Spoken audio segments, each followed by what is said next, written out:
नमस्कार, एस्ट्रो दर्शन के कार्यक्रम में आपका फिर से स्वागत है। हमारे कई दर्शक ऐसे प्रश्न पूछ रहे थे कि मेहनत तो बहुत करता हूँ,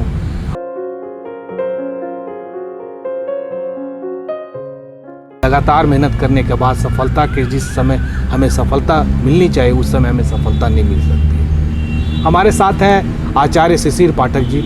आज आपकी समस्याओं को लेकर मैं उनसे बात करूँगा। आचार्य जी, एक बार फिर से आपका स्वागत है एस्ट्रो दर्शन के कार्यक्रम। नमस्कार आचार्य जी, एक क्वेश्चन आया है कि लोग मेहनत बहुत करते हैं, 24 घंटा मेहनत करते हैं, काम करते हैं, मगर उनके उन्नति का जब समय आता है उस समय वो बाधा हो जाती है। वो क्या कारण है जिससे लोगों को बाधाएं आती है? हिमांशु जी, कंसल्टेशन के दौरान हम लोगों को ऐसी समस्याएं सुनने को मिलती रहती हैं और इसी कारण हम लोग ये एडवाइस करते हैं कि जन्म के बाद जितनी जल्दी जन्म कुंडली का विश्लेषण करवा लिया जाए उतना अच्छा है, क्योंकि हमारे जो भी एंशिएंट शास्त्र हैं, जो प्राचीन हम लोगों के पास नॉलेज है, वो इस बात के लिए मतलब सजेस्ट करता है कि हम लोगों का पूरा जो सिस्टम है वो प्रिवेंटिव है, क्यूरेटिव कम है।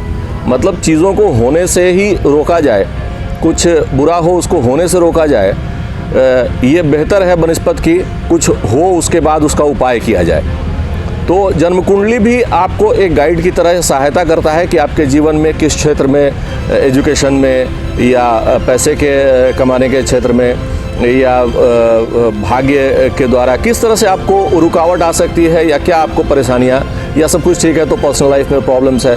तो रुकावट के बहुत सारे कारण होते हैं, क्योंकि अगर आपका पर्सनल लाइफ भी ठीक नहीं है, किसी कारण से घर में शांति नहीं है, तो उस कारण से भी आपका प्रोफेशनल लाइफ अफेक्टेड होता है। बहुत प्रयास आप कर रहे हैं और उसका रिजल्ट नहीं आ रहा है, तो इसका एक प्रमुख कारण होता है कि आपके भाग्य का जो घर है कुंडली में वो अच्छा ना हो, क्योंकि भाग्य ही पे करता है अल्टीमेटली।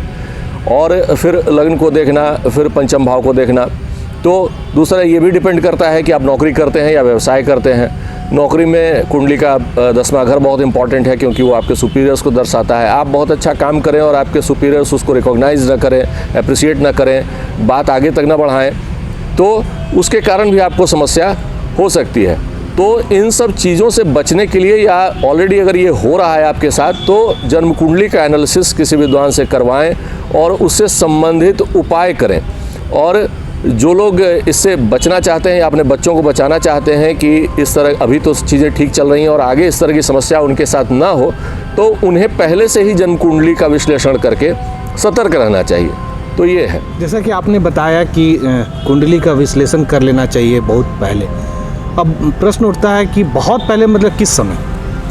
बच्चे के जन्म के कुछ ही दिनों के बाद, क्योंकि करियर और रुकावट तो बाद की बात है। सबसे पहले तो आयु को देख लेना चाहिए और बाकी चीज़ों को। एजुकेशन कैसा रहेगा, एजुकेशन के भी बहुत सारे चरण हैं, primary education, middle education, graduation तक का, पोस्ट ग्रेजुएशन, रिसर्च। तो किस फेज में कब क्या परेशानी आ सकती है, स्वास्थ्य कैसा रहेगा, ये सारी बातें जन्म कुंडली से जानी जा सकती हैं। हम लोग यहाँ पर एक विशेष विषय पे चर्चा जरूर कर रहे हैं कि करियर या फाइनेंस से रिलेटेड परेशानी, लेकिन बाकी ऐसा नहीं है कि कुंडली कोई आइसोलेशन में है। अगर आप मेरे पास आते हैं किसी पर्टिकुलर समस्या को लेकर के और मुझे कुछ और भी उसमें दिख जाता है, तो निश्चित तौर से मैं उसे आपको बता दूंगा कि अभी भले ही ये समस्या ना हो, लेकिन आपको आगे चलकर ये समस्या आ सकती है, इसलिए इसके रोकथाम के लिए भी आपको क्या करना चाहिए।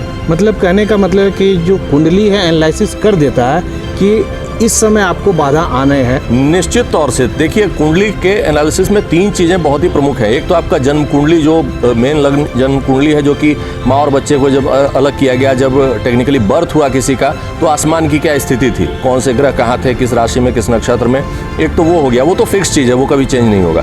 बाकी 2 वेरिएबल्स हैं। एक तो गोचर वेरिएबल है कि अभी आसमान की क्या स्थिति है, कौन से ग्रह कहाँ हैं, वो आपकी कुंडली में किस चीज़ को कैसे अफेक्टेड कर रहे हैं।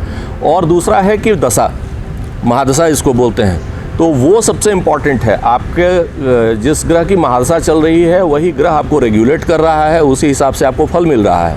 इसी कारण से अलग अलग लोगों के जीवन के अलग अलग चरण में कोई सफल होता दिखता है, कोई असफल दिखता है। कोई बचपन में बहुत अच्छा जीवन जीता है, यूथ में आकर गड़बड़ हो जाता है, फिर ओल्ड लाइफ अच्छा हो जाता है। इस तरीके से जो डिफरेंट फेजेस लाइफ में आते रहते हैं, वो निश्चित तौर से आपके जन्म लग्न कुंडली के अलावा दशा और गोचर के आधार पर होता है।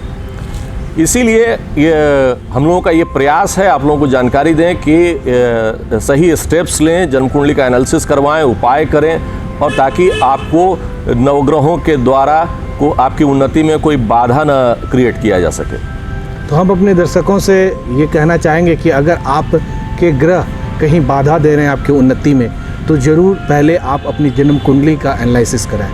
और तब तक के लिए हम आपको यहीं छोड़ दिए जाते हैं, फिर मिलेंगे अगले पुकार में। नमस्कार। नमस्कार। बने रहें thetimesmedia.com पर। आप हमें फेसबुक और यूट्यूब पर भी देख सकते हैं।